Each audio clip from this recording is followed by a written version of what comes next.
Yo, what's poppin'? All my peeps, it is I here, host of the most Renaissance man who always thinks he can, and champion of the not Patriot peeps, all the wrestling peeps. I've been doing that lately. Hold on, let me continue. Champion of the peeps, Patty Pitts, back in the Yardage Streams for another edition of the Raw Rewind, part of Pitts and Sara's wrestling show, where we take no nights off. And you can't have the Raw Rewind without the best of the West. You can't forget about Sara Marshall. What's poppin'? Hey, yo. Hello. Hello. You know, I realized I don't have anything to wear for the Halloween show. What, it didn't come in? You didn't get it? No, I didn't. Okay. So I don't know what I'm supposed to do. We'll workshop it, okay? Out of the Yard of Streams, we'll go to the Yard of Costumes, and we'll figure it out, all right? Yeah, I'll have to figure something out. So, Sara, fun fact, as you saw me kind of screw up right there, yesterday when I was doing the Patriots pod, the Gillette Gazette on Stadium Around on YouTube, go check that out as well. I did the intro of like what I usually do, except I said Patriot peeps, like you just said, or heard, I mean. And I was and I said, and you can't have the Gillette Gazette without the best of the. I was like, nope, That's not who it is. That is not Mrs. Aurora. And it was like, holy shit. That's kind of where my head's at. We've just been in like a weird. It's allergies, man. It's just beating my ass up, and I just feel like in a funk. And I'm just like, I'm getting like loops crossed. It's weird. It's because we take no nights off, baby. We don't take nights off. You get confused. We do. So we have people saying hello. Richard's here. He said, "Hey guys, solid episode of Raw. Sucks to see Tegan hurt again." I know, man. I didn't even know that. David says hello. Old man Mob is here. How we doing? He saw me last night mess up that.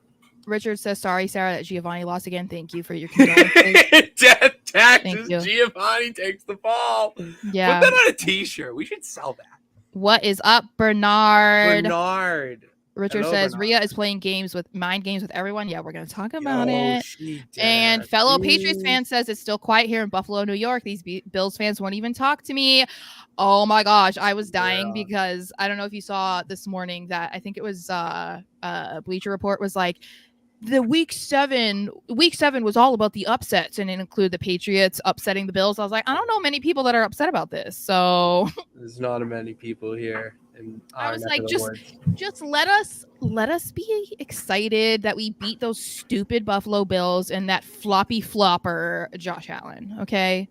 This is the thing. I have to say one thing about Josh Allen, about that flop. Okay. Did you read my flop article though? About him? I read a couple, and they're kind of getting mixed together. It's fine. Yeah. This is the same thing like I've said about Travis Kelce, is that it doesn't make any sense, right? Josh Allen's like 6'4", 240, and you're telling me that he got knocked down by a 5'11", 180-pound quarterback? You want to, bro? That's what you want to look like? You want to look like you can get manhandled by a guy you got 60 pounds on? Bro. Yeah, and it was the head flop too. Like, I know. It was horrific. It was absolutely horrific. It's nice to see the Patriots win. Yes, it's nice to see the Patriots win. But yeah, it's football talk, Sara. We got wrestling talk, and I'm so excited. Oh my God, David's here. What's up? Nia Jax sucks. We will so get into that. Don't worry, child. Yeah. We have got a place for you. All right. Don't you worry, chat. That's the clock. Yeah.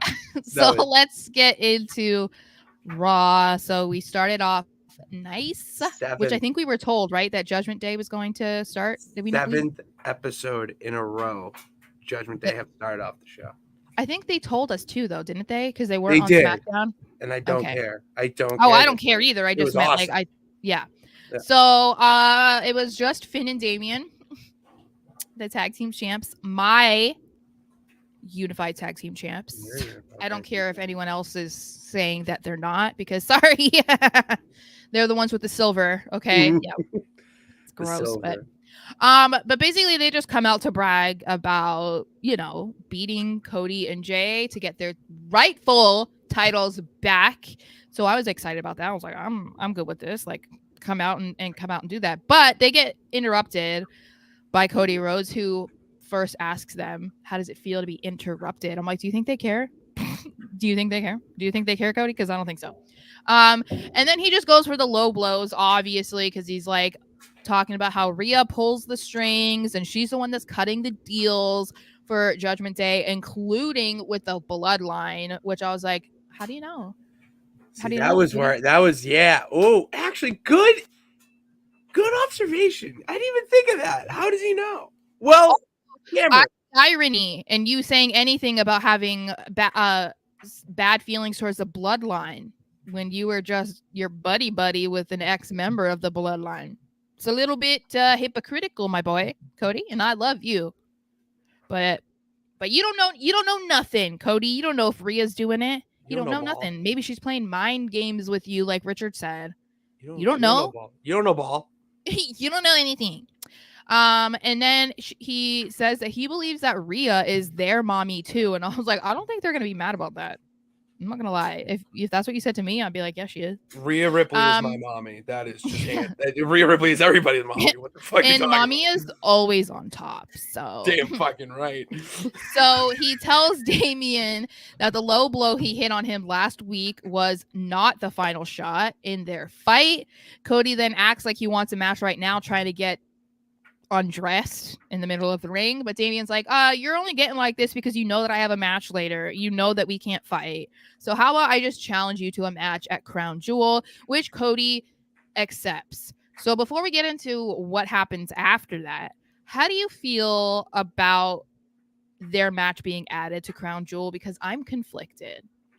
I like it because the WWE needs to do more of this stuff where you are showcasing tag team guys who like a Judgment Day or whatnot in a singles match, and it gives Cody something to do too. It gives him that feud to pretty much just buffer until Mania season. And it's also elevating Damian Priest to be in the ring with guys like Cody Rhodes and whatnot, main event talent. And it's nice to see a match like that where you think it doesn't make sense and it feels like it's thrown together. But if you've been watching the product for weeks and weeks, it makes a lot of sense that it's like, okay, they're going to have this match. How is this going to further the story of the bloodline? Because it's really what it is. We're still furthering the story of the bloodline in Judgment Day. Well, Roman's going to be there. So Cody's going to be in the same building as Roman, which is like, okay, that's like the perfect opportunity for something to happen. Like, it doesn't even have to be big because the stare down was nothing, but as we said when we talked about it last week, which it only has more now, it had 17 million views across every platform of social media that WWE posted it on. And all it was two men staring at each other. So they don't have to do that again, but they can have them maybe like cross paths backstage or something. Like, I feel like it's another opportunity to just kind of like hammer that home to keep reminding people like this is something that we're going to continue re-exploring, especially around Mania. So I think that is a big reason why I'm kind of just like okay with it, that this match was added at the last second, because obviously I love Judgment Day. I love Cody. So I'm glad that they're on it. It's just one of those things that makes me bummed because yeah, it helps with the story and whatever, but it's just another reminder that Gunther wasn't valued enough to be put on the card. So okay, I get that. Yeah. Frustration. Yes. Frustration. But yeah, so after that, they start to brawl. Essentially, all hell breaks loose. And that's when Dom comes out. He starts going after Cody. They all start going after Cody. Jay comes out to help at one point. We see JD McDonough, the return of JD McDonough, finally, which I don't know if you noticed, but Damian kind of did like a double take on him. Like, oh, what are you doing here? And I was like, oh, okay, whatever. You're like helping. Like, that's cool. Like, whatever. Like, I'm not going to tell you to go away. And they proceed to bust up Cody's ankle until security comes out, and then they celebrate over him, and it's like, ha ha ha ha. So that's exactly what they did. Maybe it wouldn't have happened. Maybe it wouldn't have happened if Jey Uso wasn't too busy rizzing up mommy. Oh yeah, I know that was. He's so unserious. It's so funny. I know. I love that added aspect though, because it's kind of like it's such a thing that not necessarily a guy would do, but I think anybody would probably do in a situation like that, where it's like, I hate all of you, but like I can't hate you that much because like look at you, like I love what you do. I love the way you look. Like yeah, so this like is whatever. But my thing is, like I told you before we started recording, was I'm not sure how I feel about another injury angle with Cody. It's like I think that they're, when we talked about how Cody would have to get back into, the title picture to face Roman again. Obviously, there doesn't really need to have anything happen, because it's like they'll just make it happen. It's not like anything we don't need to have him win the Royal Rumble in order for it to happen. Yeah. But I think that, they did it for such an extended amount of time with Brock that I just feel like this isn't the right time to then be having him have another alleged injury. And it's possible it was only like a 1 episode thing. Or maybe it'll bother him next week, but then he'll like magically take it off and be fine, like Trish Stratus with the mask at Crown Jewel. And that's fine. I just feel like there's other ways to kind of like put roadblocks ahead of Cody that doesn't need to revolve around him being injured. I feel like there's other things that they could do. I don't know what those are, but I feel like, having him have an injury is just kind of like the easy way out. I see it more in the sense of it foreshadowing the theme of the match. So if you're the baby face, you need some sort of, and we'll say ailment or kind of knockdown to make you feel like the underdog against the heel or villain, whoever it is. And I don't expect this to be a Cody Rhodes like on crutches next week or anything. Yeah. All it's doing is just foreshadowing to the fans that during this match, Damien's going to heavily focus on the ankle. He's going to do moves that target the ankle. He's going to, throw it against the barricade or the post or the steel steps, whatever. So you're getting just a little bit of a tease about what's going to happen in that match. And it also builds up that super heroic element of Cody Rhodes, where the man fought in a Hell in a Cell with a purple chest, literally. Just adding on to that and elevating him to the ultimate babyface. So in that case, I don't care, as long as it's not like he's just nagging for weeks. Like my ankle. It's like, dude, he just hit you with the chair with it. Like he didn't.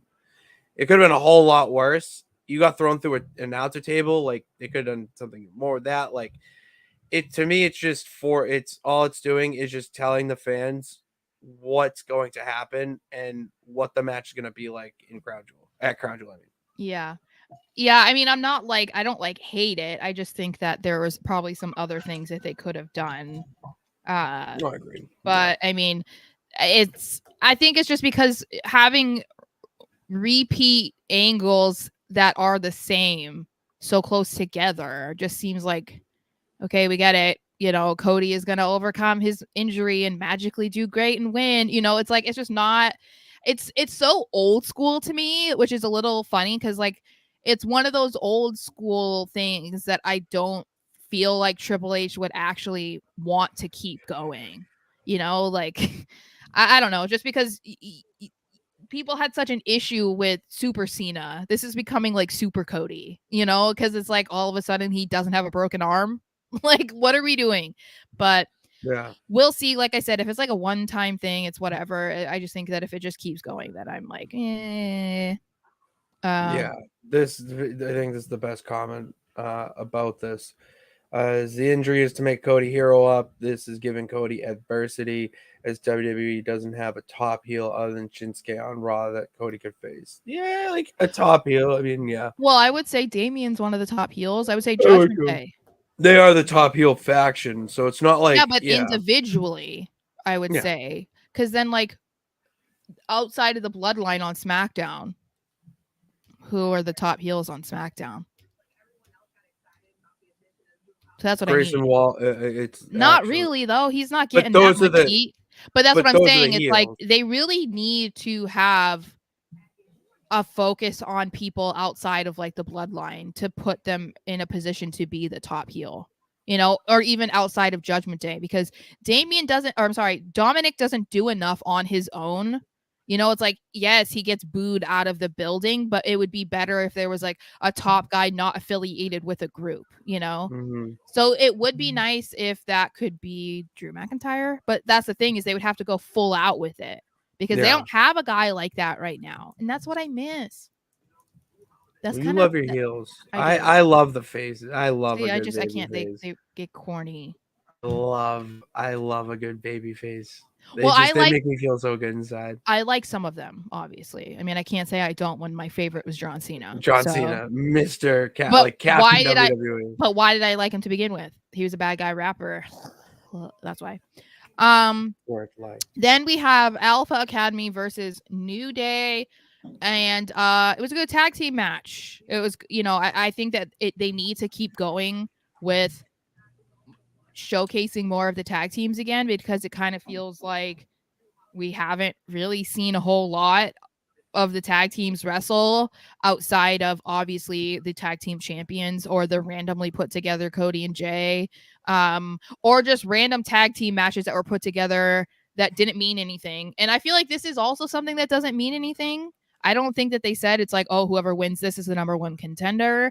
But it feels like that could be possible, because the New Day have been teasing that for a while, because they were going to go after the titles with because they were having that feud with McGriddle. So McRiddle. So I don't know. But New Day does win, and I feel like there needs to be more to come from this instead of them just randomly fighting, especially when they're two babyface teams. It feels like you're not just going to do that for no reason. Like, I did not like New Day winning.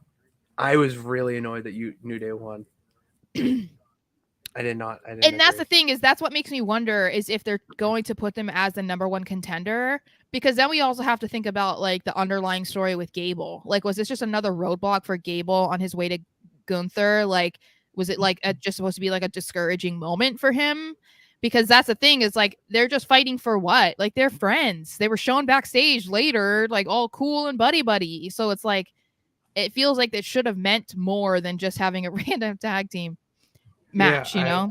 I liked I liked the random tag team match element, just because a backstage segment, it was like, all right, we're just gonna have a match because we just wear faces, we like to fight, whatever.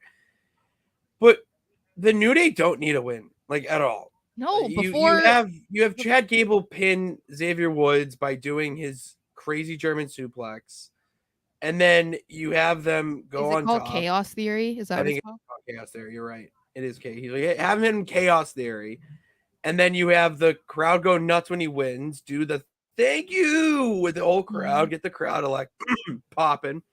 Yeah. And then it sets up the match for later in the night where Tozawa ultimately loses. And then you have the dichotomy of, Alpha Academy, these two guys won, and he lost, so he needs to get on their level, and that's why he needs more training. If they both lose, it makes no sense. Yeah. It made no sense. I know. So that's why it feels like there should be some added element to why the New Day won. Like, maybe they think they should be the number one contenders or something. I don't know. But again, it was just like a random thing that's like, all right, cool. Like, shout out to Tozawa. All right. I know. I love Akira Tozawa in Alpha Academy. It is one of the best plug and plays I've seen in a very long time with WWE. That backstage segment last week with him just doing let's get physical with the 2-pound weights. And then he does one of these. I'll even do it. I actually have my own title. Thank you.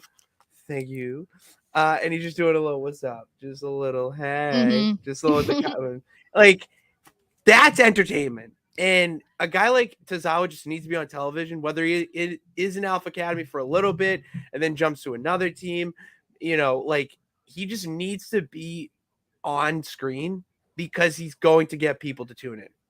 Well, and I think that's like, I mean, obviously, I don't know who it is, but it feels like something that the social media team is paying attention to, because I was dying every time they were just doing a backstage segment and he would just like walk up or like turn away because he's like, oh shit, and like walks away or whatever. It's just so funny. It's so dumb. But it was so funny, and I feel like that's kind of why, one, they kept doing it, and then why now he's in this role. And it's like, yeah, because they were paying attention to the response online, so they were like, okay, why don't we like do even more with him? And now that's why we're seeing him on TV, because I mean, who even knows? I think the last time he was like active all the time was like 24/7 title, when it was like the hottest new thing. Oh yeah, and he was kayfabe married to Tamina. Yeah, like that is like the last time that he was on all the time. But yeah, so that's why it's like kind of a cool thing, because it's one of those things where he kind of got over on his own, and if this were Vince McMahon, he would like cut him and be like, what are you doing? We don't need this. We want Omos. Yeah. Where is Omos anyway? Where he at? Where in the world is Omos? His name doesn't go with Carmen Sandiego. Moving on. So speaking of big meaty men, the Viking Raiders. Sorry. Hell of a transition. Okay. The Viking Raiders, we see a nice vignette for them, which was really well done. It's just so corny to me because it just reminds me of like grown ass men like dressing up in like medieval costumes and like having a party in their backyard. LARPing. It just reminds you of LARPing. That's just like what it is. That's just like what it felt like to me. Like I said, it was really well done. Obviously, WWE generally kills it when they do vignettes and stuff like that. So shout out to them. It's just, again, that I think it's the part of their gimmick that I'm just like not fully on board with, because I just like, I cannot take it seriously that there are grown ass men out in the world pretending that it's like the 1400s being Vikings. You know what I mean? Like, but anyway, no. So to me, and I think to most people who saw it, it looks like this was their way of kind of like hyping up Ivar. And there had been that report that said him and I think it was Kofi got really high praise for their match recently. And so it looks like they're going to push Ivar while Eric is ill or whatever is going on with him, which I think is cool because, again, this is not the typical dude that, Vince McMahon would be sitting there like spending money to make a really cool vignette on, but he's so good. Like, as much as I don't like the gimmick, I'm sorry, but like a 340-pound man doing a moonsault is insane, and he should be on TV. Absolutely should be on TV. You have to reward a guy like that where he's just breaking barriers. A guy, I think of a good comparison would be like a Bronson Reed. These guys that are morphing into hybrid big men who they're going to give you the standard big men moves of splashes and bear hug, whatever. But then out of nowhere are going off the top rope and moonsaults and connecting. And it doesn't look like it was, a botch. Right. It actually looked fluid. Yeah. And, I love that element of it because that's the way wrestling's going now. You need to kind of be a three-wheel player. Well, because it's like triangle, whatever the comparison. They could very well be a Big Show type, where it's like, okay, we're big and we're strong, and that's what we're going to utilize and show you and how we wrestle. And a lot of the time too, like the types of stuff that they're doing, like moonsaults and whatever, they're heels. Usually they don't get to do that kind of stuff. So it is cool to see this this new generation or something, kind of. And it almost feels like Kevin Owens was like a big trendsetter for the bigger dudes to try and do other things that if you look back in history they were not doing. And it's simply because of their size, which is like, it's just ridiculous, because I'm like, if you can do it, then I don't see why you shouldn't do it. Yeah, so, 1,000% agree. So I thought that, it's cool. Other than the fact that it's cool that they're doing this for Ivar, I thought it said a lot too, because oftentimes when a tag team, when they're very much a tag team, and one of them is out, usually they get shelved until the dude is able to come back, so it's cool that they're not doing that with Ivar, because they could have been like, all right, well, Eric's going to be gone for the foreseeable future, so we're just going to have to give you a call when you can come back. But they're like, no, Ivar's too good, we're going to keep letting him do what he does and put him on TV. So I thought that was cool. Mr. Anderson and you kind of think the same here, because he said Ivar versus Gunther for the Intercontinental title, which I believe would be that would be slap. A banger. It would absolutely slap. All right, that match would slap so hard. Just imagine those two going at it in the ring. They would put on a low-key like 4.5 star match. I feel like I would love to see that too, because like I've told you that there were some people who are not entertained by Gunther, and they believe that his matches are all the same, right? He wouldn't be able to get away with a lot of the stuff that he does in his matches against a guy like Ivar, because the chops are going to hurt, but it's not going to take him down the same way it takes down guys half his size, so it kind of would force him to have to think outside the box a little bit, which isn't difficult, because we've seen him wrestle all kinds of dudes, all walks of different life, sizes and stuff. So it's like, but that would probably be a banger, man. That would slap. It would be a great Raw main event. We could get to that point for sure, though. But anyway, then let's see. Oh, Rhea Ripley. She was doing she was really busy during Raw. A lot of talking. Yeah, which I love how they're just kind of making her the leader of the Judgment Day. I love it because, they hinted at that, like I said, at Cody, where they're like, oh, the leader of the Judgment Day. And the boys looked at each other like, what did they talk? What's he talking about? And I'm like, guys, you got mommy. Stop it. We know. So she approaches Seth Rollins and is kind of just like trying to really persuade him that he needs the Judgment Day in his corner. She says, everything that we've done to you, by the way, was only out of respect, because we just really respect you, Rollins. We appreciate what you do, and we're a fan. She says that he should be concerned that he's going to be all alone going against Drew, but Judgment Day can be his insurance. And since he has a bad back, they can have his back. And he's like, this kind of talk makes it seem like you've lost your faith in your boy Priest. And she's like, no, that's not it at all. How dare you, is what she was saying, Yeah, also. pretty much. And she says that if he doesn't agree to have Judgment Day back him up, then he's not going to have a long title reign because of a broken back. And don't you want to be a long champion like Roman Reigns? And Seth's like, I don't want to be anything like Roman Reigns. And she's like, that wasn't a no. Let us know. And walks away. And I was like, Queen. Kind of was a no. Kind of, but not really. It wasn't a direct no. He didn't answer the question. He's just focused on Roman.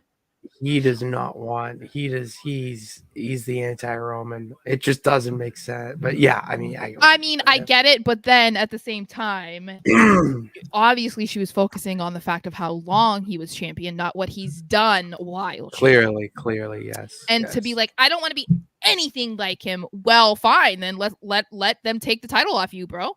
Give it to Drew McIntyre. Make everybody happy and give it to Drew McIntyre. How about that, Seth? How about that? That was the other thing. Like, I do love me some Seth Rollins, but I am ready for Seth to not have the championship because, my God. I'm sorry. I understand. Okay. I get it. He has a bad back and they're trying to like save him from making it worse or, whatever they're trying to do by keeping him out of the ring, which is funny because then they're saying he's in a match next week, which I really would not be surprised if it ends up not happening. Or he doesn't take a lot of bumps or something. Mm-hmm. But that's the thing is like, how many weeks in a row are we going to allow ourselves to be okay with the champion not doing anything? Like, how many weeks in a row? Like, you can't complain about Roman being gone and then be okay with a champion being there but not doing anything. It's essentially the same thing. You just get a little bonus points because you're actually present, you know? I don't mind it. I see what you're saying. I'm in the boat that he needs to be there to promote his matches for what you're doing is just building the blocks for your pay-per-view match. Mm-hmm. And by being there, you're actually doing it. And if you're not there, it's kind of leaving it for the opponent. And it's a one-man band until you get to that match. Cody versus Roman. That Yeah. was the entire Like, build-up. And it's really putting the highlight and spotlight on that one person, where if you want to build up a match to make it feel important, you need to have both guys there. So I get that you have him there and not doing anything. To me, I look at it big picture, because Seth's not fighting. You get guys like Tozawa and Bronson Reed. You get Giovanni Vinci versus Johnny Gargano. Like, you get these matches that wouldn't really happen. So, but then my argument is, how are we supposed to respect this championship and believe that it's different if he's not actually doing anything with it? It's not like, to me, in my eyes, it was, they said, oh, this is going to be the fighting championship. We're going to actually be here, and whoever's the champion is going to be proud, and they're going to be on Raw every week and defending it. That's not what Seth's doing. And the thing is if it has to do with the injury, then that's fine. But then you have to take it off him and let him take time off to actually get it fixed. You can't just keep the title on him because he's either being like dismissive of the fact that he needs time off, or he's like, no, I'm good. Like, I'll still show up and I'll wrestle once a month. It's like, no, that's not okay. It's like, I mean, first of all, you need to be putting your health first, because like, if your back really is that bad, then prolonging fixing it or whatever you need to do is not the way to go either. But then it's also taking opportunities away from other people who could actually benefit from being champion. And Seth doesn't need to be champion right now. No. Seth's accomplished. This is a perfect time for Drew McIntyre to take it. So I have a question for you. Do you think that Nakamura, they wanted him to win it, but his comments about how he didn't, he doesn't feel like he wants to be champion or whatever, the verbatim comments were, it just, he wants to be that villain that you have to overcome. And I still haven't seen verification of those being legit, by the way. Okay. All right. So alleged. We're all alleged. Yeah. Alleged there. I will put some disclaimers there. And a guy like Drew McIntyre, if there was a time to put it on him and give him that respectful title reign that he didn't get in 2020, this would be the time, because you have a lot of avenues that he can go down with feuds and storyline entanglement, with the Judgment Day and even Bloodline, because he can't get over that fact. To me, and you could even have Jey Uso go for the title because the Bloodline, and he's just like, man, I'm sick of all this stuff. And and Sammy, because of their match and their backstage segments and stuff. So like, it'd be better, and there's more avenues you can go down as of now with Drew as champion than Seth. That's what I've said. That's what I said like a week or two ago. So I don't think that the Nakamura thing is legit. No, I'm just saying I agree, because I said that like 2 weeks ago or a week ago. I'm being dramatic. Oh, okay. I'm being dramatic for the camera. Sorry. Other than the fact that I haven't been able to find, I mean, I haven't looked into it, but I don't have like any verification that those comments that Nakamura allegedly said about not wanting to be champion are true. I have no idea, because I haven't looked into it. But I feel like that wouldn't be the case, because if that were, then I feel like WWE would know about that. They're not going to put him in the world heavyweight title picture being like, okay, you're going to be champion, and then be like, oh wait, you don't want to be? Like, they would know all of that. You know what I mean? They have these conversations. So I don't think that's what it is. I think that they knew that they wanted to put him into the main event scene, and this was the perfect way to do that. And he had 2 great matches with Seth Rollins. But I do think, yeah, like, okay, maybe Shinsuke wouldn't have had a great title reign if he had become champion. Maybe that is because obviously, I mean, he's not had like a lot of greatness since he lost. They're kind of like not sure what to do with him, so that doesn't make you feel hopeful about what they would have done with him had he been champion. And they had way other plans for Finn Balor. So if that were the case, then that makes sense, I guess, why they didn't have him beat Seth. But it feels like, you know, like you said, there's too many opportunities and avenues that they can explore with Drew McIntyre as champion that they don't have with Seth Rollins. And I think part of that is because it feels like they might be preparing to have him off TV, or you know, it's just like his championship reign has kind of gotten stale because he doesn't really have feuds going on. Like, I mean, even this lead up to the match with McIntyre, it's not based in anything other than McIntyre wanted a shot at the title and challenged him. It wasn't because they had beef or they hated each other. We're seeing more happen now, but that's because they need to have some sort of foundation to this title match to get people interested. But that's not like, oh, well, they had a long-standing feud from 3 years ago that they're revisiting now. Seth doesn't really have anything else going on, so it feels like, okay, we'll go with Drew because that gives them Cody can go for it, Jay can go for it, Sammy can go for it, Seth can, if he's not going away, he can get a rematch. Like, there's a lot of other people that can do that. Plus, they have so many baby faces on Raw. Like, they need to get rid of some. I agree. So it's like, then there you go. You know, they have a heel champion. That solves a lot of issues. So it feels like that makes the most sense. Do you find it interesting that they both said no Judgment Day? Like, they like, I don't know. Maybe I'm reading into it a little too much, but when both people agree to that type of thing, it raises the hairs a little bit. It sparks my interest. I think it was more interesting to hear it from Seth because we've already seen Drew have a conversation with Rhea, and then she came out, and even though Seth was like, it looked like she was coming out to help you, and it looked like that was her intent given the fact that she was happy that Sammy lost. You don't really know if that's what it was, right? But like, there's been more of a connection between Drew and the Judgment Day than we've seen with Seth and the Judgment Day. So for him to say no Judgment Day, it's like, are you only saying it because you believe Drew would get them involved, or because you thought about getting them involved?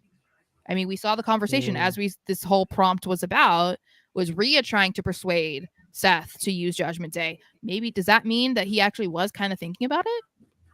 I don't know. Yeah, I don't. Yeah. It's just something to think about. I just think that it was interesting that he would say it because it felt more like it had the potential to have a bigger meaning that just like, okay, let's agree that you're not going to use a Judgment Day against me, you know? But I don't know. Did you want to get some more comments or just keep going? We'll get some comments. We still have quite a ways to go. Do we really? Yeah. Oh my God. Yeah. Sorry guys for comments. If we'll do, if you make we're gonna switch comments up in a different way today because we have a lot to go through. That's some of them are really quick. Some of the stuff is quick. Yeah.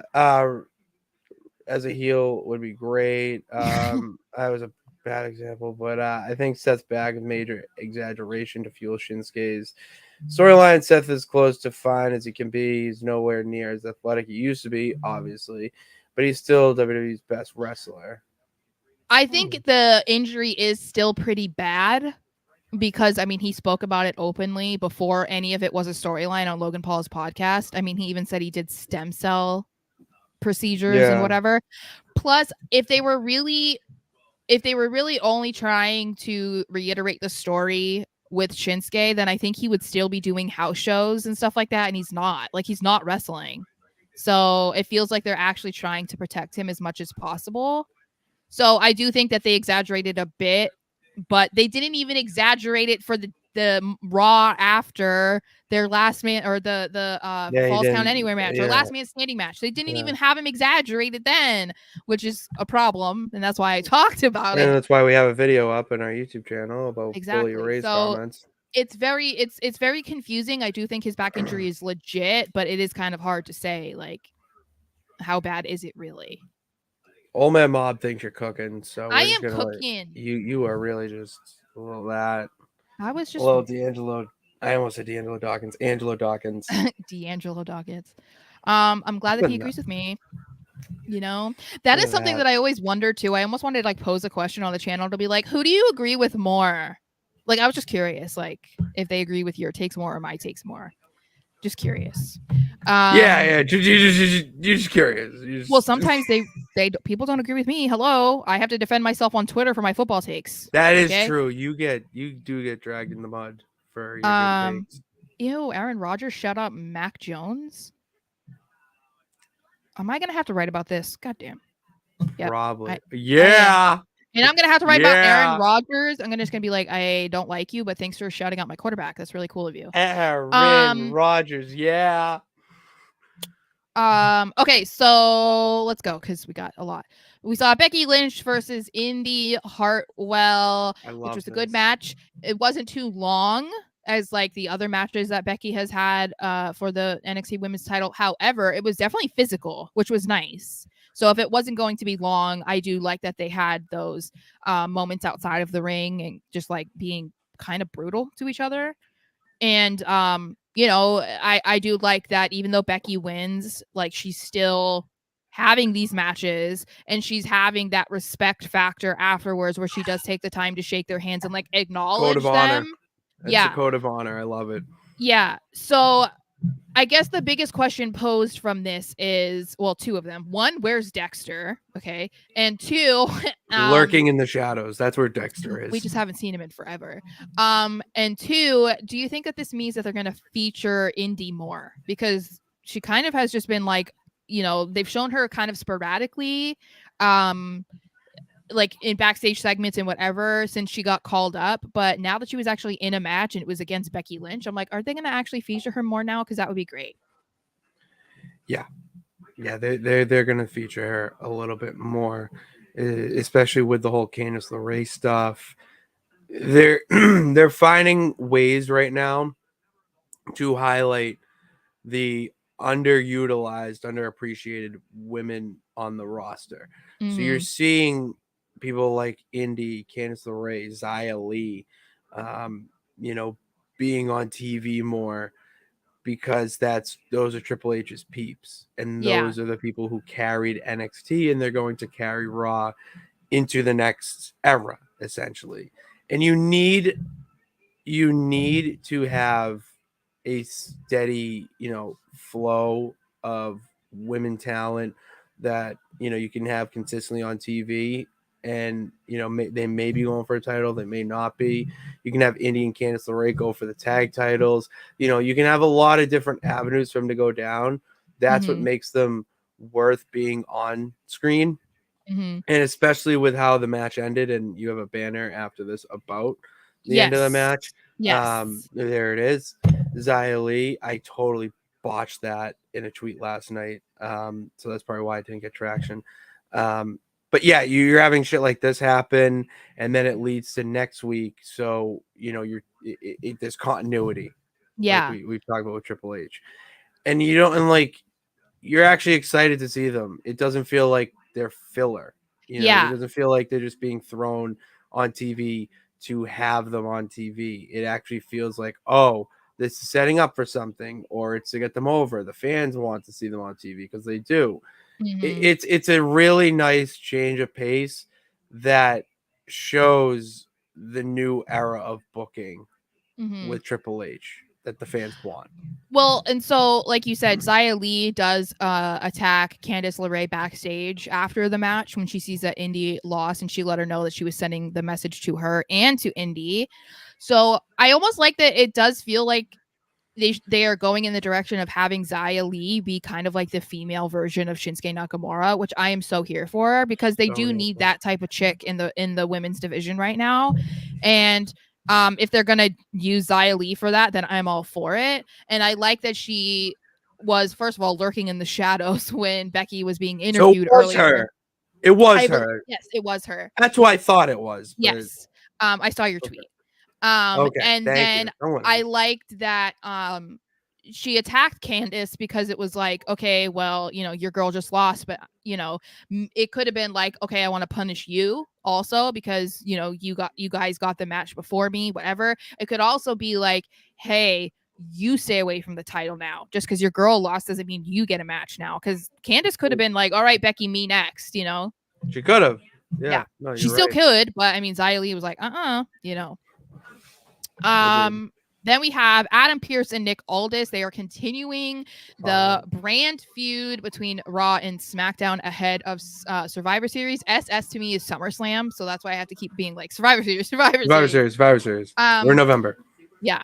So Aldis comes in and he apologizes to Adam Pearce for their last interaction and said that he was just trying to establish his authority on SmackDown. And so maybe that's why he came off a little bit harsh, but that he wants a healthy competition between the brands and he doesn't want any of that to tarnish his relationship with Adam.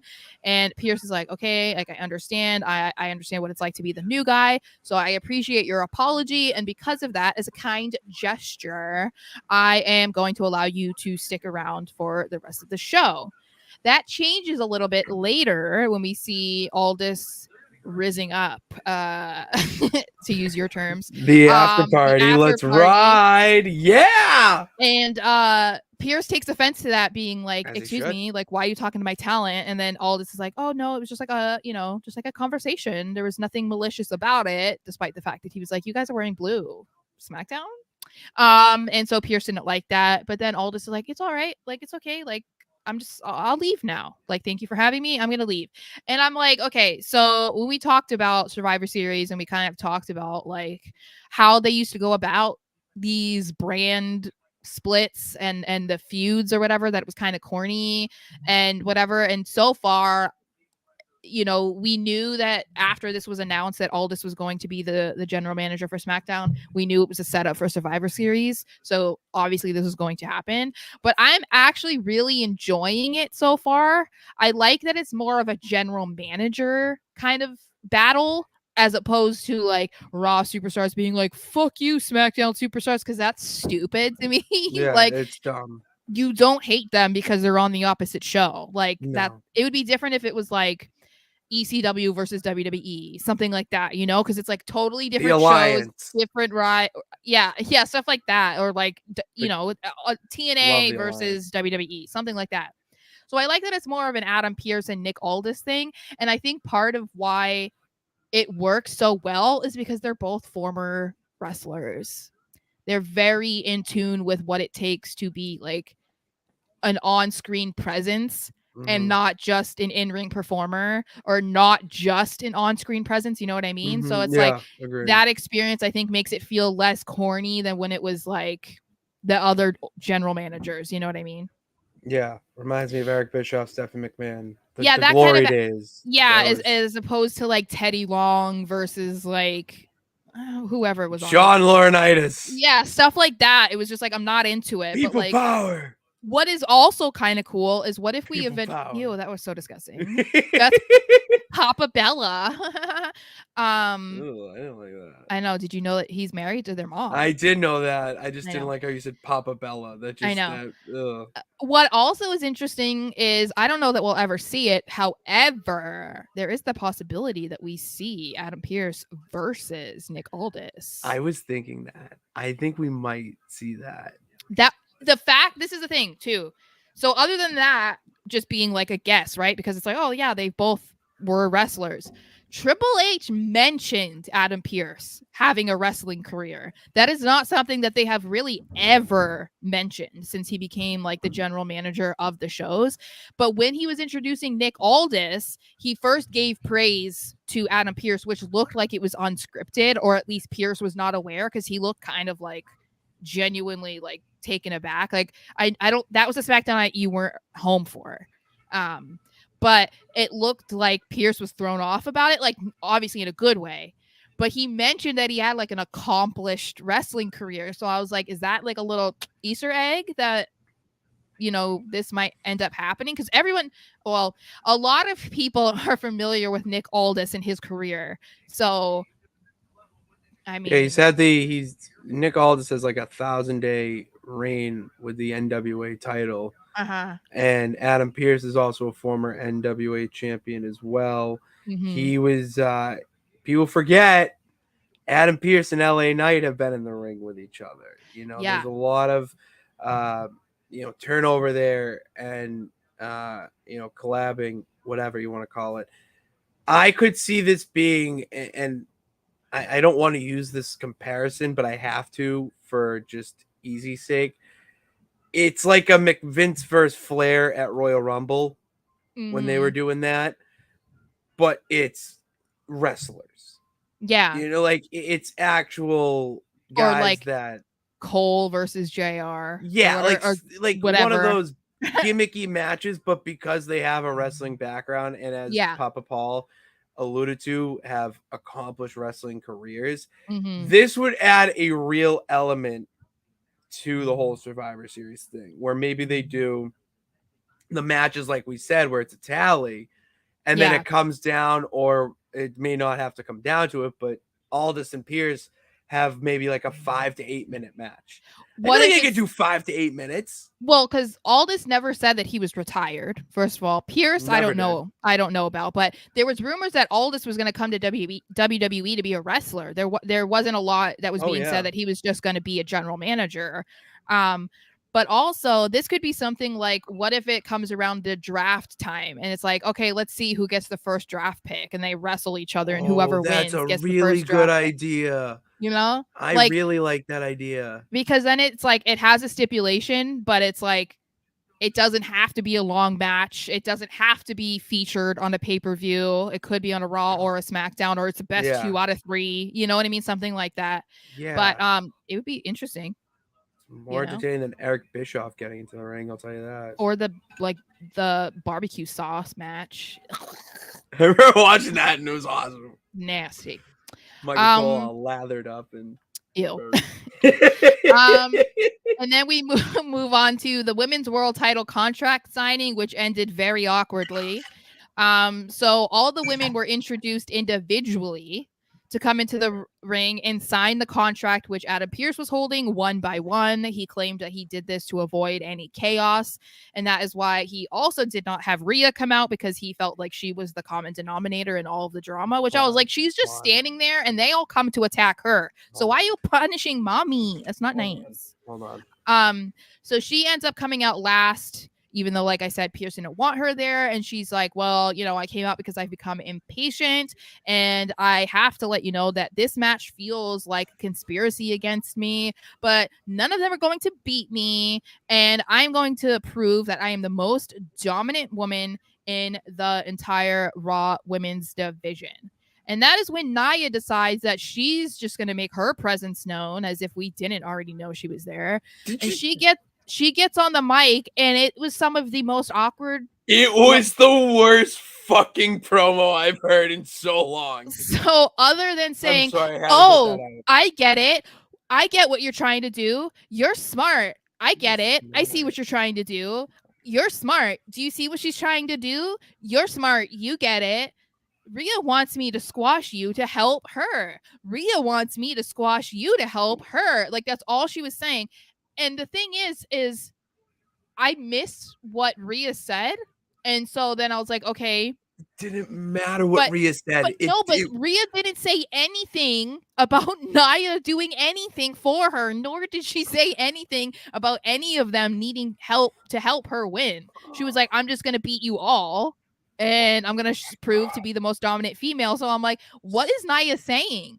It was without a doubt the worst thing I've heard in so long. I was so you get that, like, your body, it feels like someone's grabbing cringe. You, like the cringe. It was like, oh my god, you're still going. Oh my god, you're still doing it. Like, I get it if you did it like once or twice and then let her respond, and then or let someone else respond. But even Zoe Stark was just like that. Like, well, I mean, maybe you're doing it for the character, but like, that's what every fan in the arena and watching at home was thinking the entire time. Well, because I think the thing is like, other than that it went too long, she just kept repeating the same thing, and so it was like, okay, but like what she was saying didn't make any sense anyway. It felt like her part was scripted or something, but she didn't like take the cue from Rhea because it didn't line up with anything that Rhea said. Nothing. So it was very weird. And she was trending online because of it, and not in a positive way. And the thing is too is like, there are some people in wrestling where you know that they're not good talkers, and either they just go with it and you kind of are just like, okay, whatever, because like, you know, they're not good. But she's not one of them. Like, she's not established herself in that at all, really, in her career, to have that an excuse, or like people can just kind of like look the other way with her if she just sounds ridiculous, because it's like, okay, whatever. But yeah, I don't know what this was, but I was like, honey, you just said that being released from WWE was like the best thing to ever happen to you, but then you ended up coming back and you're not any better than you were. So it's very, very weird to me, and it was a very, very weird moment.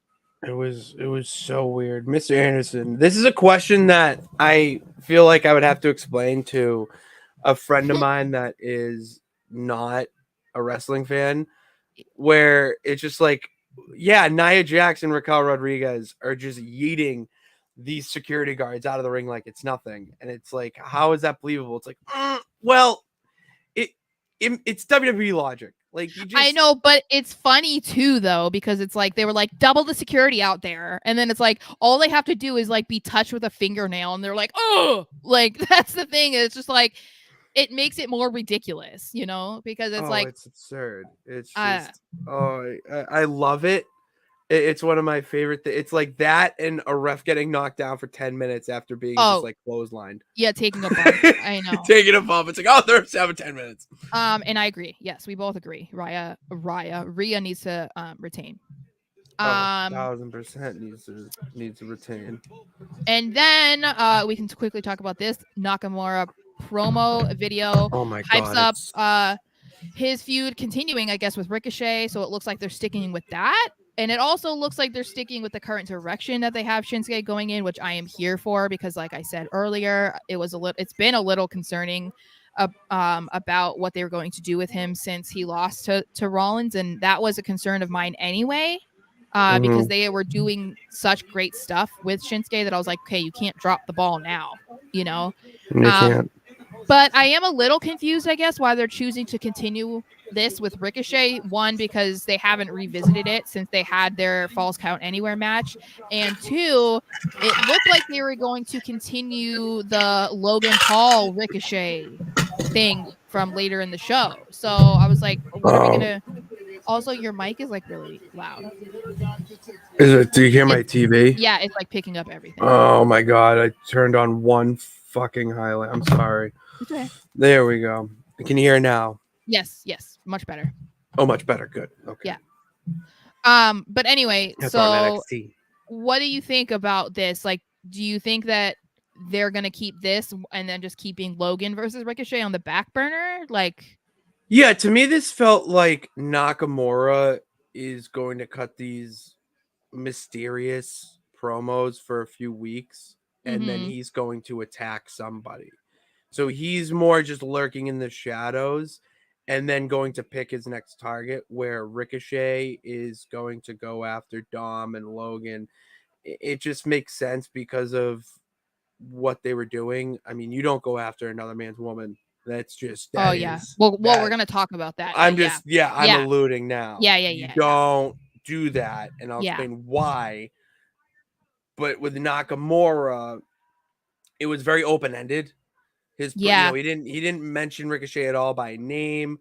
He really didn't allude to him. What he was doing was more talking about himself, that the win over Ricochet and whatever he went through with Seth, it unleashed a different side of him that he liked, a more villainous side.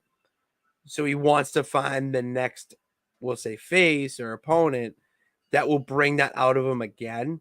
And at this point, I'm just trying to figure out who that is. Wow, Roxanne Perez. Some of the internet thought that like one of the last things that he said meant that CM Punk was coming back. I was waiting. I didn't want to say. Oh my god, that was it's one of my favorite things that Sean Ross does is troll them. He just trolls them and just like makes it because it's just. Well, it's because someone could come out there. Well, it's like I was going back and forth with someone who said that when Jade Cargill was on NXT and they showed her tapping her watch and they were like was that a sign for CM Punk? Is she teasing CM Punk returning? And I was said to somebody, I was like, why would they have Jade involved in promoting CM Punk returning? She was like, this one guy was like, well, she really liked Punk and they were like close in AEW, so like it makes sense. I'm like, no it doesn't. Like no it doesn't.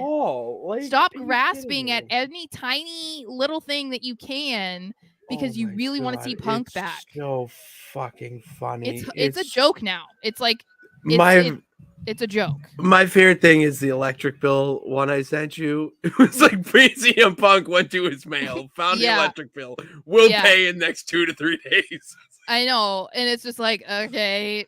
And I'm sorry, how many times has WWE been to Chicago since he left the company? A lot. Like, but because they're gonna be in Chicago, it's like he's gonna be there. Like, okay. CM Punk own the wrestling world in Chicago? He literally owns the city of Chicago. Apparently, with the way the Blackhawks have been promoting him too. Yeah, so whatever.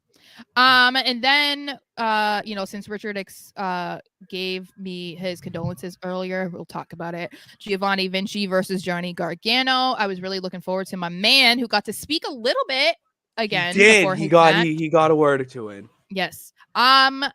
So they were hoping that Vinci was going to be able to have Johnny Gargano leave the arena on a stretcher. Unfortunately, that is not at all what happened. And Gargano beat him after quite a short match. And the match started out well for Gio, but didn't end well. We also saw Ciampa return after he was gone for a week or two. He took out Kaiser. And now I'm just like... I get it. We're doing the whole tag team thing. Okay, cool. But like, why do you do this to my man? Also, where was Gunther? Come on now. Taking time off. Whatever. But I was just disappointed about this. But you could say that Ludwig cost Gio the match because he got interfered. Ciampa came in and distracted him. So is it really Vinci's fault? Probably not. And then Johnny Gargano hit him with the finishing move, the one last beat, I think it's called. That move's sick. Vinci sold it really well. Mm-hmm. It's just, I love seeing Johnny Gargano and Ciampa back. DIY is so back. I do enjoy tag team wrestling so back. See, Old Man Mob. See, whoever you are, Old Man Mob, you would be one of the best. That's a peep. That's a peep. Old Man Mob's a peep. That's 2 weeks. That's 2 episodes in a row of Patty Pitts. He's been here, so always welcome in the Yard Streams. I appreciate it. So then we move on to Logan Paul and Dom. They join forces. So Logan comes out to the ring and just blabs on about his boxing match again, like anyone cares, and I just don't really understand. Well, it's whatever. He calls out the trolls that don't like him, who take to Twitter to talk about how mad they are about him facing Ray at Crown Jewel, and he says that they will have a whole lot to talk about once he wins the title in a couple weeks. Dominic then comes out and he just wants to bond with his brethren about how much they hate his dad, and they just bond in the ring over that for a little bit. And then Logan decides, hey, you know what? Samantha, why don't you come in the ring? You're really great. How about you come in the ring? And I was cringe. Yeah. And he demands that she announces him as the new United States champion. And of course, this was just like such a weird moment. So Ricochet then comes out of nowhere to attack him. They go back and forth and they just kind of stare at each other or whatever. So that's why I was saying it's like another tease of Ricochet versus Logan Paul, which is kind of interesting because if we're looking at that as a potential thing to pick up, because it was something that ended with Logan cheating at SummerSlam with the brass knuckles against Ricochet, and then they just kind of dropped it because, of course, like Logan of course Logan is a part-timer. This would indicate that if it's going to be something that they pick up after Crown Jewel, that Logan is not winning. Because if he is the United States champion, he has to be on SmackDown. So yeah, he's too big for SmackDown. Well, maybe. Well, and he's like, he says that he's a free agent. Well, you're not a free agent if you're a champion, because like the champions are on each show. Mm-hmm. So if that is any indication of what is going to happen at Crown Jewel, then your girl is excited, because I don't want. Sorry, I hit the wrong comment. But we do appreciate that, Ashton. He had a nice comment about Oh Man Love. This is what I want to say. Yeah. Go ahead. And then Samantha Irvin announces Ray winning in the face of Logan Paul. That would be sick. That would be cinema. Well, because this is what I'm saying. Like, first of all, it would be hilarious to see Logan and Dominic pair up together, because you couldn't hear anything with them in the ring. And Logan doesn't need a championship. No. He doesn't need a title to get over, So I would be fine with it. And I would not be mad about seeing him versus Ricochet again. So but anyway, we'll have to see. Obviously they're having something going on with Shinsuke and Ricochet as well. So it's it seems like it. But yeah. Then we move on to, I had to talk about this because, come on.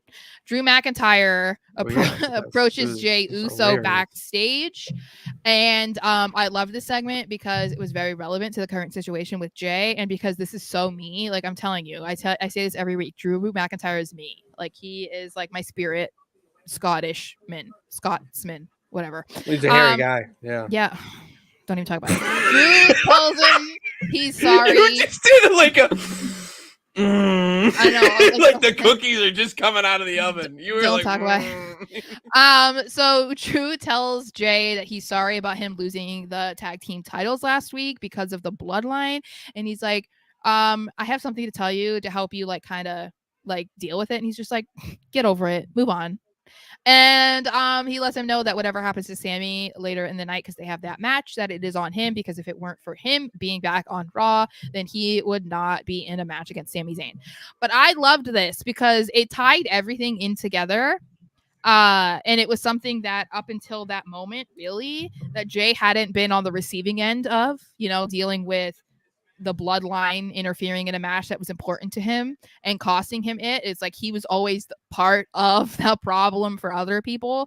So I thought that was a really good way to tie that in for them as well. And then, of course, if Drew wins the title, there's a storyline for you, like a part of the story that you could go with for Jey versus Drew, if that was something they wanted to do. Yeah. It just it makes sense to have. Yeah. No, I was just like, okay. No. Let's move on. Okay. I agree that it's another person to add to the opponents for Drew McIntyre to face for the championship. And how unreal would it be for Jey Uso to face Drew McIntyre for the World Heavyweight title and then have that kind of ripple effect into the bloodline? And you have, the wise man Heyman getting all up in Jimmy's ear. You have Roman even saying some shit like, look at your brother. He's getting world title opportunities. What are you doing? You're QB2, call like whatever you want to put there. It's a different way to elevate the bloodline story and pretty much add more fuel to the fire of it. And I love that. Then they have, the bloodline and the Judgment Day involved with Drew, kind of. So it would be interesting to see if that did become something entangled. If Drew becomes champion, it would be even more interesting if like he does fight Jey and then they get involved again, or the Judgment Day gets involved again to make sure that Jey loses. I don't know.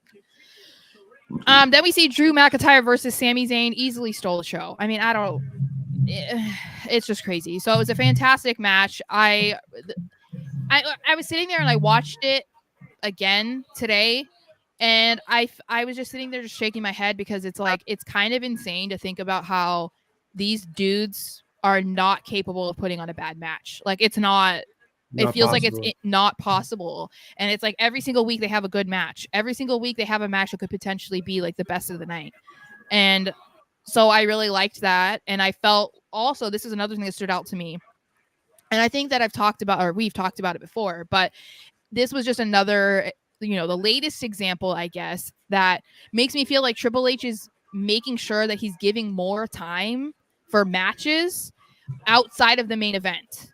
Because, the main event usually does get a long time unless it's going to be, there's some other circumstances that are surrounding it that it makes sense for it to be short. Mm-hmm. But it feels like he's giving so much more time to the other matches on the show, which I think it makes these things feel more substantial, and it doesn't feel like they're just being put together for the show. It's like, no, there's actually like roots in this story. So I really liked that. Go ahead. You can talk. No, I like when you have these matches go longer, it makes whatever the two guys or the feud that they're in, it makes it feel that much more important, and it makes them feel more like the main stars of the show, whether you think it or not, and how they're entangled with, we'll say the Judgment Day is the real stars, the main characters. And it also shows that Sami Zayn is championship material. Like, the man can be a champion. He can hang with all of them. And the moments that stick out to me were, I can't believe he hit a suplex on Drew McIntyre. I can't believe he hit him with a Blue Thunder Bomb. It's just insane the moves that he's doing to a guy like Drew McIntyre of that size. Yeah. It's so entertaining and incredible to watch. Well, and I'm happy for Sami too, because he's been talking about like wanting to be in the main event scene, and this was kind of like another way for them to do that, because we know Drew McIntyre is a main eventer. I feel like Sami is too. Like, in my mind, he already is there. Yeah, he main evented Elimination Chamber with. Yeah, so that's what I mean. Well, and Mania. I know that it was a tag team match, but it's still. Me, like, no, but I'll give you that. Absolutely. Yeah. So to me, like, I mean, I don't know that I would question it that much. I think it depends on the rivalry. He's not someone that would automatically be a main event guy, but I think if it would depend on who he was facing that for it to make sense. You know what I mean? Agreed. So Rhea does come out in the match. We talked about that a little bit earlier, and she distracts both of them, but McIntyre is able to take advantage of the distraction, hits a Claymore for the win, and he leaves by walking right past Rhea, not really acknowledging her.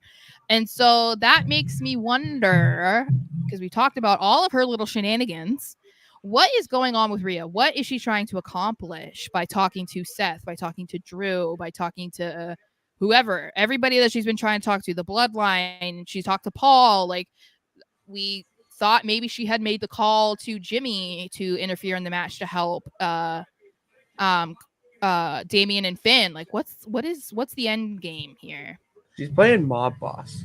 She's really just playing mob boss, and she's making deals with the different factions like the bloodline and the superstars, all to protect the Judgment Day.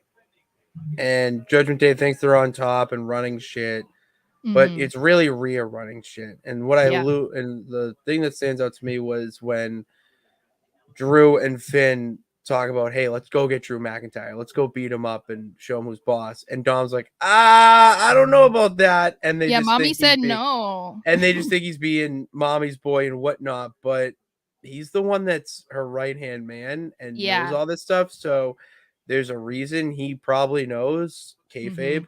He probably knows the real reason why she's meeting with them. And, for her to be going up to Seth and then Drew and all this, she's pulling the strings, which is so refreshing to have a woman doing this, and not just doing it because you want to have a woman leader just to say you want to, but actually capitalizing on it. And and it makes sense. Makes so much sense that it would be Rhea.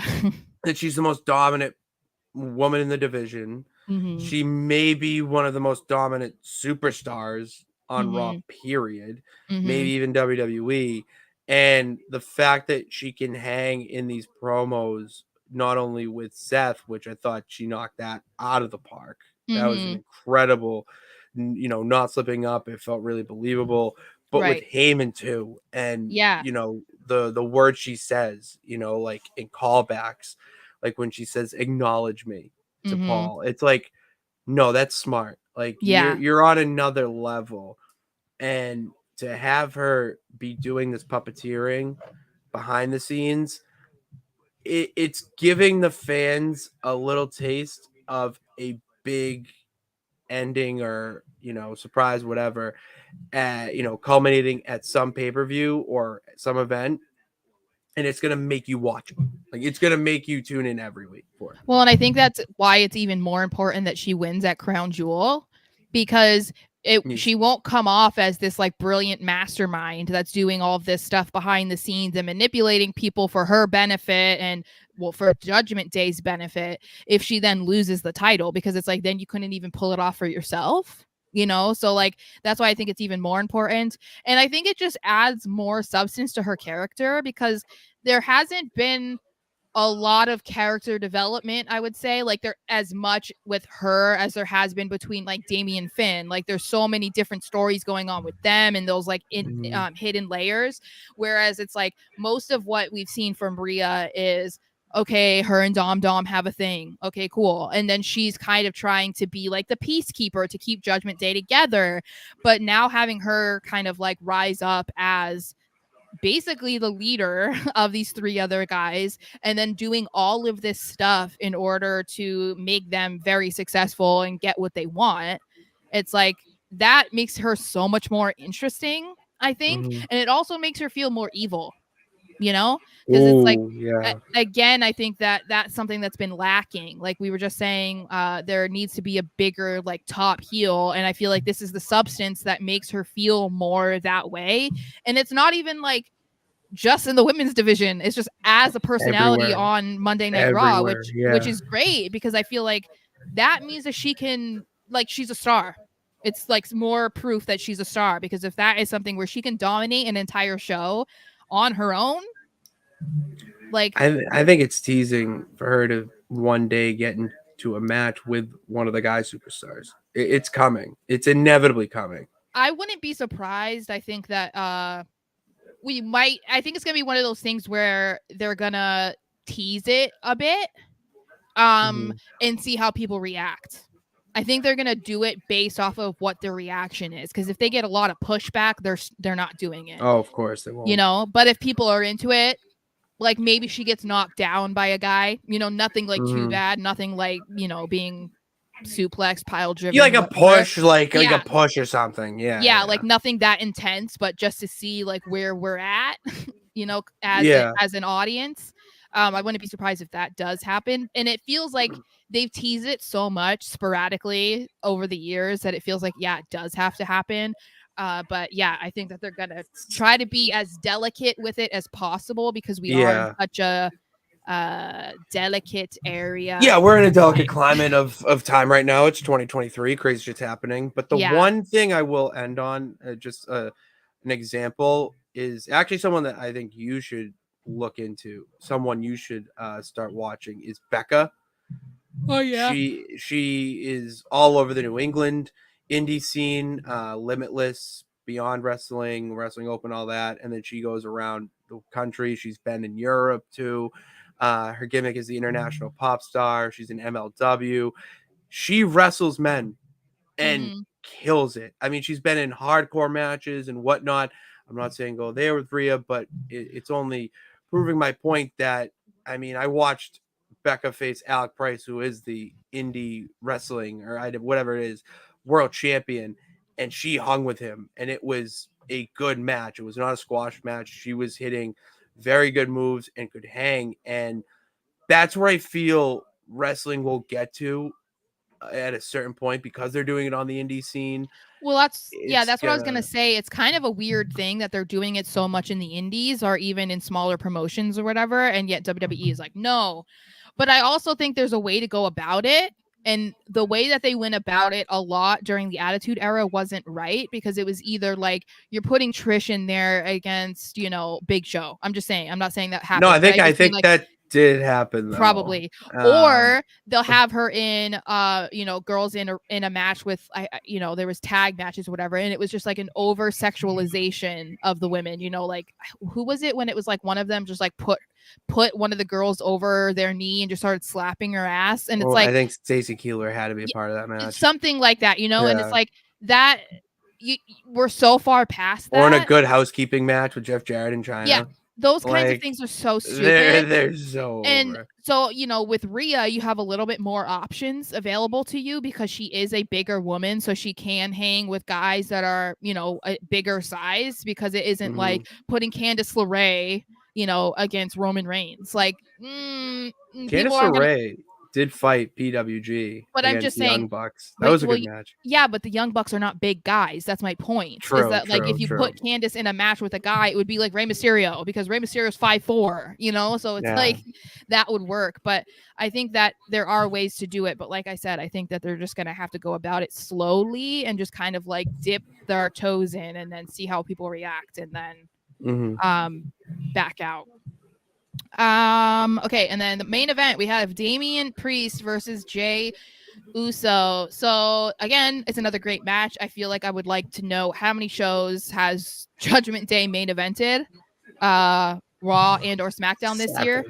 No, this year. Yeah, not in a row. Not in a row. I don't know that one. Yeah, it's like I swear it's like every week, and I'm not mad about it. No, not mad at all. I actually enjoy it. Yeah, nice, refreshing. So Damian does win with a South of Heaven, courtesy of Finn's help, which is nice because Finn's been kind of MIA recently, other than these, on Raw, he was there. But after the match, they try to do the same thing to Jey that they did to Cody earlier, trying to bust up his ankle, which then prompts Cody to come hobbling out for the rescue with a steel chair, and he hits Damian with the chair, blah, blah, blah, blah, blah. So then we see like, oh, Cody, he's not really injured. And Damian's like, and it's like, okay, guys, we still have like a week and a half before Crown Jewel. That this kind of stuff felt like, to me, it was like the go home show before the pay-per-view. But I guess that makes it a little bit more interesting for what they're going to do, I guess before Crown Jewel. Yeah. No, it was a just solid main event. I don't really have anything else to say because it wasn't the best match of the night, but I did love the fact that Cody hobbled down. I would have liked to seen his foot a little bit more wrapped up.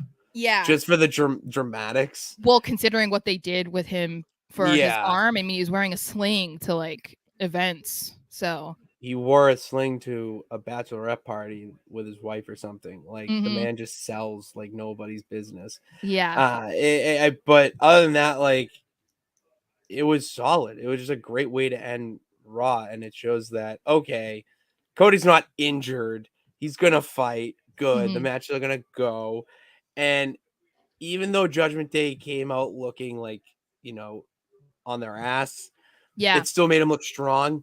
I liked how Finn pulled Damian out before he could hit it. We might see him hit it on Damian at Crown Jewel, which may affect him cashing in Money in the Bank. And it's all these moments where he can't cash in because of injury. And Rhea says this, and then at one point he goes to cash in. He may lose it, or may something happen.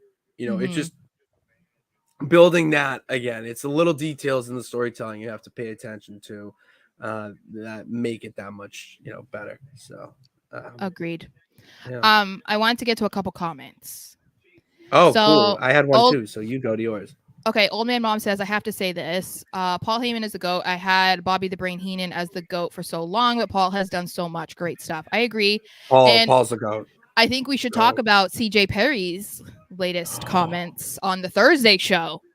Oh, we'll save that for the Thursday show. Absolutely. Yeah, just as a little teaser for the Thursday show. If you guys did not see it, CJ Perry, aka or FKA Lana, she said that she wants to be the next Paul Heyman, and she believes that she can. Goals are great. I know. I don't. She didn't say that she is. That's why I liked it. Well, it was like she feel. Well, I just meant she felt like she could be like. And I know. Yeah. And my little teaser comment is, I love the aggression and love the what's the word? Confidence. confidence, aspiration. I love the aspiration. There. Ashton says Paul Heyman turned Roman into the star he is now. Absolutely. Yeah. If you want to learn more about Paul Heyman, to any peeps in the chat, go watch that Paul Heyman documentary. It is easily in my top 3 favorite WWE produced content ever. After watching that, I really gained a respect for Paul Heyman, even if he may be a scumbag or whatever in real life. Mm-hmm. But you learn that even if he is that on screen or stories you hear, he cares about the people that are in his circle so much. Yeah. And I have nothing truly bad to say about him there. Did you have any more before I had? Yes. Okay, go. There it is. That's what I was going to get to. He says, I have a question for both of you. You can answer whenever. Who is the best wrestler you have met before? Matt Hardy. When I met Matt Hardy at Kowloon for his live pod show, I mean, it was one of the best experiences. Earlier this year, right? Earlier this year with Science Guy Soar. He was obviously he's the best wrestler when it comes to in-ring and whatnot, but I mean, he's such a nice guy, really down to earth, and you can tell that he's just a dude who loves wrestling. For him answering my questions on his pod, it comes full circle with this stuff, and giving genuine answers. They're not fake answers that are just a wrestler answers because he has to for the show. He really thinks about it, and how much he opens up on that show. It's just I love Matt Hardy. So sorry. For me it would be, I think, probably 2. John Cena. And not just because I'm biased, but because he's my favorite of all time. But also because he's just always been so nice. Like, so nice. Like, it didn't even matter like how many people were in line to meet him, how friggin' hot it was outside. He's always been nice, and it's not even just been at the paid signings that I met him at Access, where it's like, okay, you're people are paying quite a bit of money to meet you. It's also like the interactions that I've had with him ringside when I, been at shows or whatever, throwing me one of his shirts. I got it snagged from me. And then when he came out for the dark match, just making sure that I still got it, and talking to me, those things I feel like mean a lot, because he doesn't have to do that. It's John Cena. You don't have to do anything for anybody. So I would say him, and then Cody Rhodes, because Cody was always like the sweetest person, I think, probably that I've ever met. And just always very appreciative that anyone gives a shit about him. And you can tell that he's the exact same way now. Like, he even said recently that he gets very nervous before doing his entrance, that he doesn't want to go out because he's that nervous. And you can see how shocked he is when he hears the arena singing every single word to his song, even every now word. So he was always very nice, and just that's why I really want to meet him again, because it's been 10 and a half years almost since I met him. So we have a lot of catching up to do. You do. We have a lot of catching up to do. We meet him at WrestleMania 40. Right? So I'm going to be like a mush. I'm going to be a mush. I'm going to be oh my God. I always knew that you could be this guy, and now you're here, and I just want to say I'm so happy. I can't wait for that. I hope we actually meet some peeps. Yeah, I that would be. Well, we have 5.5 months left, so to build up the fans. Tell I know, it'd be really cool if we could meet at the Superstore or something. Yeah, I would love to do meets, talk and just see the people that tune in, because that is the coolest thing. It's well, because as you said, you don't have a lot of people to talk about wrestling with, so that's kind of why we wanted to do this, to have not only that we can talk about it together and share our opinions and whatever, but it was also to build a community of people who like what we have to say or disagree with what we have to say, but we're all enjoying the same thing, and that's important, so that's what makes it cool, because they're we only know you guys by your screen name, but we look forward to seeing the regulars in the chat every week and love to hear what you guys have to say, because we only really talk what we have to say. So it's cool to see what other people's views are as well. So could not agree more. And that's a good way to end, and a good way to say thank you to tuning in to this edition of the Raw Rewind. As we alluded to already, we're going to be back on Thursday for kind of the theme of what's been the Thursday episode at this point, WTF going on, or what's happening. And then a spoiler alert, no show on Saturday. Your boy is dressing up as a wrestler for a Halloween party with mis amigos. And I'm not telling you who that is going to be just yet, because I'm going to dress up as him for the stream on Tuesday. And I picked out the whole outfit, man. You did, and I really appreciate it. I deserve some credit for that. You do. I think the only thing you didn't pick out was the hat. The hat, and then the prop that I have that was in my parents' backyard. Yeah. So I found that, and we're good, and I can't wait for you guys to see it, and we can't wait to see you guys on Thursday. You know where to find us on social media, and if you don't, it's in the description. We've already been going for an hour and a half now, and we are at Halloween Havoc on one screen. So go tune into that and see my thoughts and your thoughts as well on Twitter. And if anyone's a Patriots fan, I'm going live tomorrow for the Malicious stream, Nonsense Sports Network, home of the NWF, which that pay-per-view will be coming. Just find me time to do it so that I can just stream it and then put it in the artist stream so Sara and I can commentate it. If you can find me time to do that, I will love you forever. But until then, you're only getting the New England Militia, my Patriots team. Tomorrow, 5:30 is where I usually start. Twitch.tv/Nonsense Sports Network. Go check that out, and go check out Sara's stuff over at Musket Fire, where she's pumping out those articles about the Pats. So until then, thank you guys for tuning in. God bless. Remember that you can do it. All you got to do is try. We will see you on tomorrow. Yeah, Thursday. Yeah.